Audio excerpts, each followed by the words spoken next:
You're not even a doctor. You can't do anything. It doesn't make any sense for you to be there. Of course, our daughter is better off with you than with me.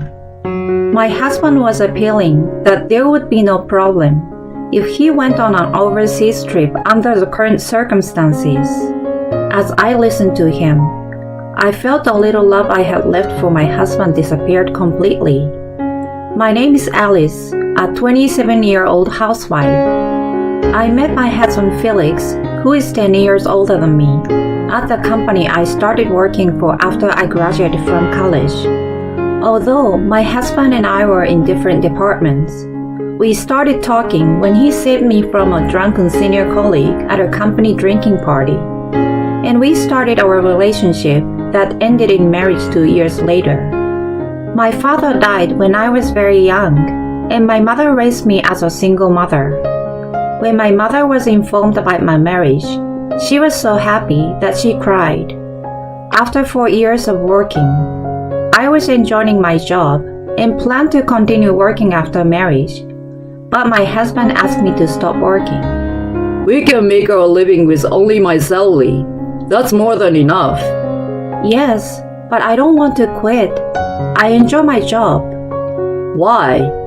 Other women have a hard time working and doing house chores and raising children. But Alice, you could be a full-time housewife. What's wrong with that? My husband is a quick-witted, older, and well-spoken, so my opinion was never recognized when we had a discussion. My husband thinks that this is the best way for me. When he says he's saying it because he loves me, I can't argue with him. Without a resolution to our discussions, I became pregnant and had to resign from my job due to severe morning sickness and the risk of premature delivery. My husband was overjoyed that I resigned. Although I wanted to continue working, I was secretly relieved that I didn't have to argue with my husband anymore. However, I soon began to regret my decision to have left my job. Once I was in a stable period of pregnancy, and my condition became stable too, my husband started to pay only $300 a month for living expenses. Utilities and rent were deducted from our bank account, but $300 for 2 adults was hard to meet. My husband did not even pay my phone bill. When I asked him for more money to put into the house, he refused. You don't need a phone because you're a housewife. He told me that if I didn't have enough money for living expenses, I should just pay from my own savings. I had only been working for 3 years, but I had saved money through part-time jobs since college. So I had about $2,000 in savings, but I didn't want to touch that money for the sake of our child's future. I felt threatened by my husband's attitude, so I made every effort not to use my savings. However, during my pregnancy, I absolutely could not give up my smartphone in case something happened to me. So I switched to a low-cost carrier and paid the fees from my savings. I felt suffocated since the newlyweds because I felt like my husband was monitoring me. But my mother and mother-in-law supported me. My mother-in-law loved on her only son, my husband, but she also cared for me as his wife. She was concerned about my many troubles in the early stage of my pregnancy and regularly sent me vegetables and daily necessities so that I would not have to carry heavy things home. I was so grateful. It's natural to take care of someone who became your daughter-in-law. She told me like that. As soon as I got married, I noticed that my husband is committing moral harassment. But my in-laws are very nice people, so I believed that their son would be a good father who would love his child once our baby is born. My mother also bought many necessary things for the newborn, such as clothes and stroller. As I stared at my belly, which was getting bigger by the day, I told myself that my husband would surely change after the birth of our child. However, my hopes were shattered when my water broke at home. The contractions were getting shorter and shorter, and I was about to call the hospital when my water broke at home. This was my first birth. How could my water broke at home? I was panicked. I called my husband for help, but he looked at me and said unthinkable. Whoa, you are dirty. You are never getting in my car, so take a cab. With that, my husband went back to his room. I was shocked and cried, but I didn't have time to cry. I called a labor cab I had reserved and went to the hospital alone with a hospitalization kit I had prepared. The nurses at the obstetrician's office were surprised to see me at the hospital alone in the middle of the night with my water breaking. Wasn't there anyone to accompany you? I could only reply with a wry smile to the nurse. Then I gave birth to a healthy girl.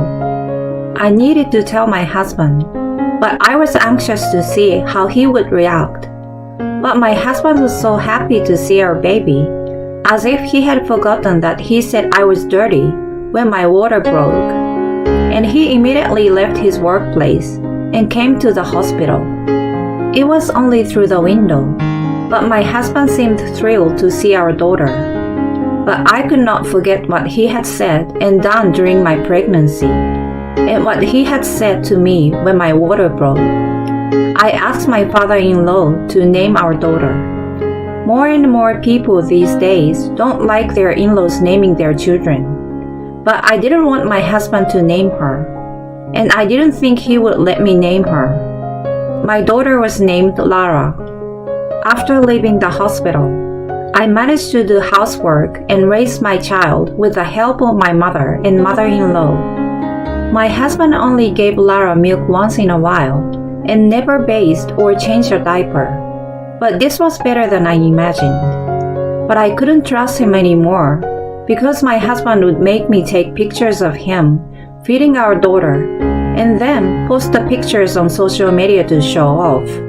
He received many comments about what a good husband he was and how people wanted their husbands to learn from him.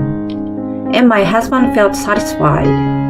In reality, however, when he finished taking the picture, he would interrupt watching after Lara, even though she is still drinking her milk, and let me do it.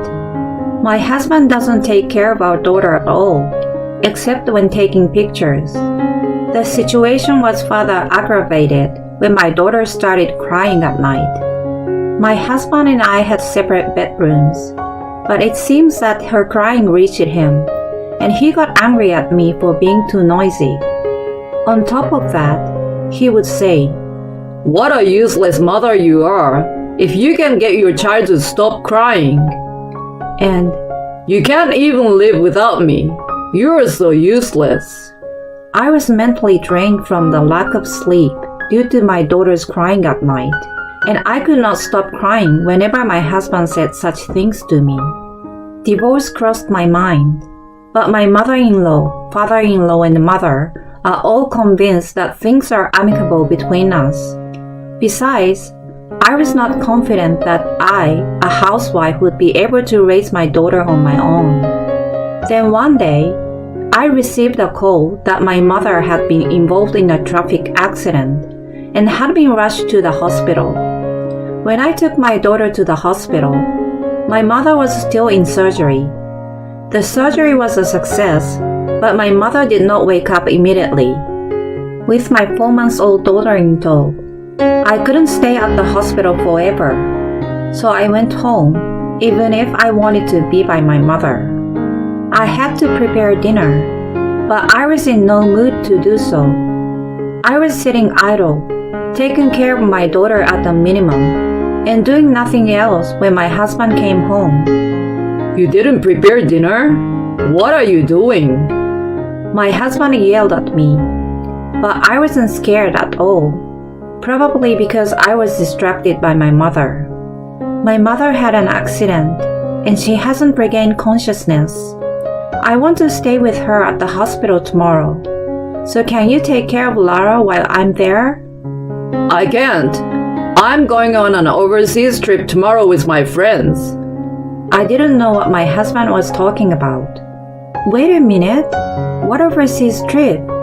You didn't tell. Besides, you're going on an overseas trip at a time like this? I don't need to ask your permission for whatever I'm going to spend my hard-earned money on. I'm not talking about money. I'm saying that my mom is in a lot of trouble, and I want you to stop traveling and stay with Lara. Of course, I don't intend to let my husband do all of the care of Lara, but I wanted my husband to be there in case something happened. But my husband sighed, and they said to me, as if he were telling a child who was not a good listener, Your mother is not going to make it. Your being there for her won't help. Then you'd better take care of your daughter. Even your mother would want that. What are you talking about? Why are you being so horrible? You're the one being awful. You're trying to take all my fun for someone who can't be saved anymore. I will be home in time for her funeral, so let me go on a relaxing trip. I thought my husband was not human. No human being could have said this. I decided to let my husband do what he wanted, thinking that any more would be a waste of time. Okay then. If you understand, then fine.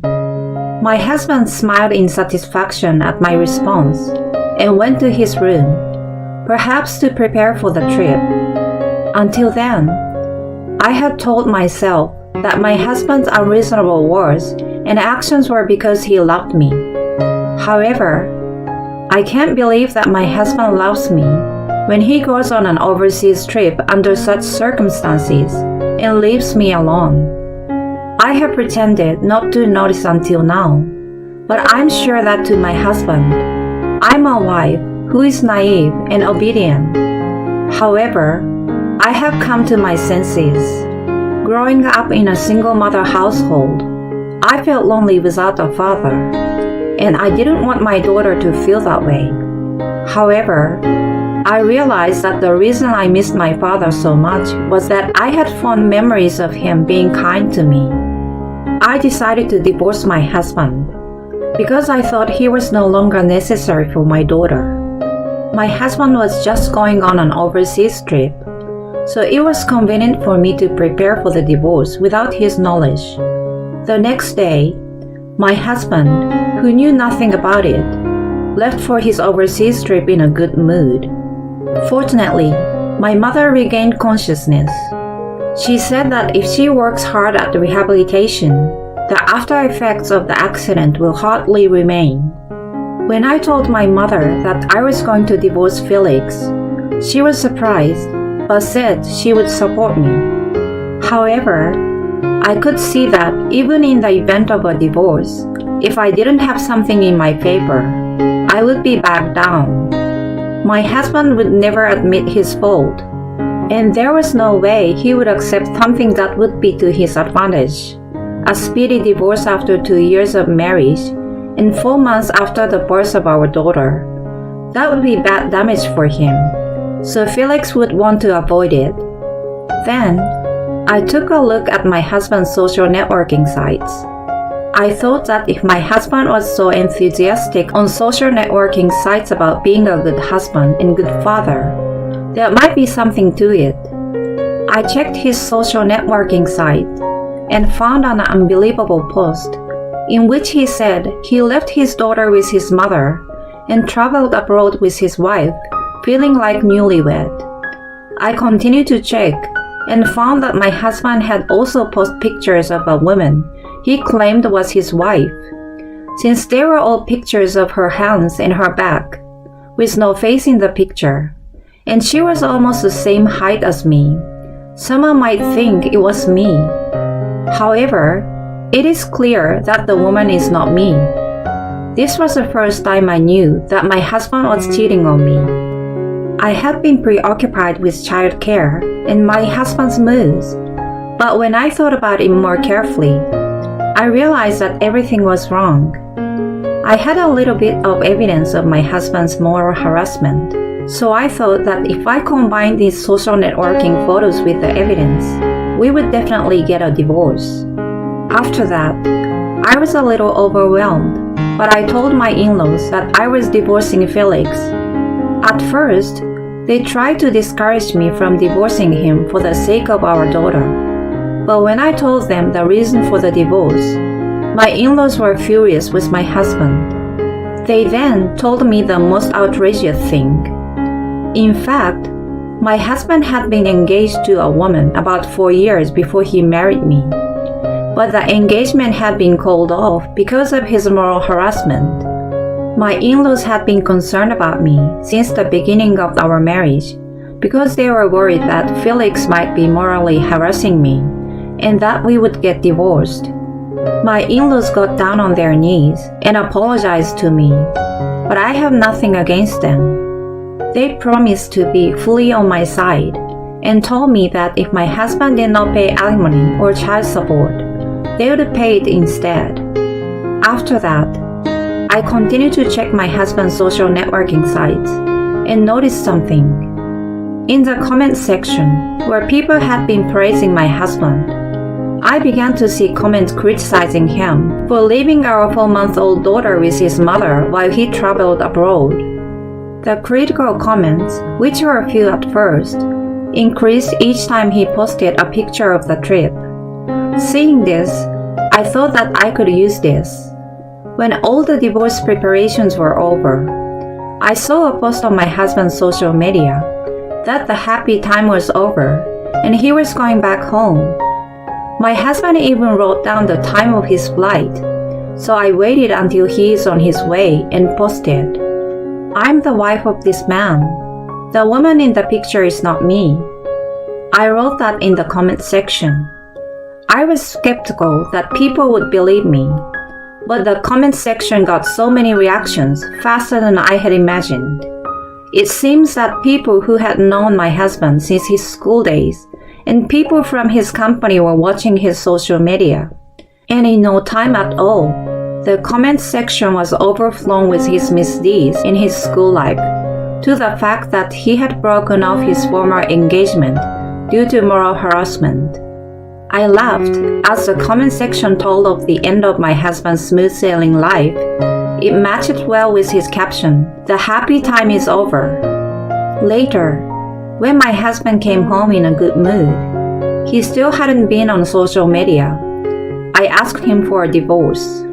"Divorce me." Are you sulking? I'm sorry, you will be in good mood soon. He gave me an accessory as a souvenir, but I'm not happy because I know from social media posts that my husband sent a more expensive accessory of the same brand to his adulterous partner. I don't want that. Please divorce me. Wait a minute, what's going on? He suddenly sounded downright flirtatious, as if he could tell from my attitude that I really wanted a divorce. My husband tried to put his hand on my shoulder, and when I shook it off, he looked annoyed for a moment. If I had been my usual self, I would have tried hard to put my husband in a good mood. But now, to my own surprise, I felt nothing. My husband became more and more impatient with my unusual attitude and began to shake his head. Do you know what you're doing? Are you taking fatherhood away from our daughter? Can you support a child by yourself even though you are a housewife? The money will be fine. I will work like hell. It's not going to be okay for a naive person like you. You just have to listen to me all the time. My husband denies everything if I try to do something he doesn't like. Having had the experience of leaving my job in a way that caused problems for people in my company, I thought that Felix was right. I should have resigned as soon as I got married. However, I'm not going to follow my husband's lead anymore. You're the naive one. What are you talking about? In these times when the world is so strict about adultery, how can you be traveling with an adulterer when your wife's mother is unconscious? He didn't expect me to know that he was having an affair. My husband obviously started to get upset, though. I know what you're talking about. Now you're going to make up some damning story and get alimony from me, right? Why don't you look at your social networking sites? My husband rushed to look at his social media, and his face turned pale. What is this? Everyone was fooled, so I just wrote the truth. Don't be silly. My husband yelled at me loudly, but I was not afraid of him, as I was fully prepared. I've already told your parents. I'm also consulting a lawyer who is good at divorce. Do you know what you're doing? You don't have time to deal with me, don't you? Why don't you do something about that social networking site? My husband is desperately trying to do something, as if he thought it was indeed a bad situation. In the meantime, I left the divorce papers and left our house. However, there was no way my divorce from my husband would go smoothly, so we both decided to get a lawyer. At first, my husband was very stubborn, but his reputation at work seems to be going downhill, and I could see that he was becoming more and more exhausted. In fact, the woman who broke off the engagement due to moral harassment and the current adulterer are the both from the same company. The adulterer left the company because it became difficult for her to stay in the company. She was in a relationship within the company and had to break up with her boyfriend as well. There is no way you can get a divorce. And if you get a divorce, I will ask for alimony. My husband said like this, but now he started to say that he would get back together with me if it were now. I will divorce you, so don't ask for alimony or child support. Then he said this, and suddenly he would say, I love you. Please give me a second chance. He changed his attitude 100 times, but of course I ignored all of them. In the end, the divorce was finalized in a way that all my claims were accepted. After that, my ex-husband's reputation at work fell to the ground, and his boss recommended that he voluntarily resign from his job. My husband got angry and said, I don't want to work at this kind of company. I will quit on my own. He's now living with part-time jobs because he can't find another job. I received both alimony and child support in one lump sum, so I don't care about that. After that, my mother was able to rehabilitate and was not left with any after effects at all. I have successfully found a job, and I'm raising my daughter with my mother's help. I have my hands full with my daughter, but it was a surprise when my mom got a boyfriend. The boyfriend's wife passed away years ago, and he raised his daughter by himself. He and his daughter have been very good to us. My daughter doesn't have a father, but she has many people who take care of her and don't make her feel lonely. My husband tried to remarry, but my mother-in-law said to that woman who came to greet the marriage, "This son of mine is a moral harasser and has broken off an engagement, and he's also divorced for moral harassment and adultery. Is that still okay with you?" She asked her, and that's why she ran away. My ex-husband was so shocked to see the kind and gentle mother-in-law say such a thing. Since the incident on social networking sites, my ex-husband, who had been abandoned even by his friends from school days, realized that he had no allies at all, and now he is living a solitary and simple life alone in a small apartment.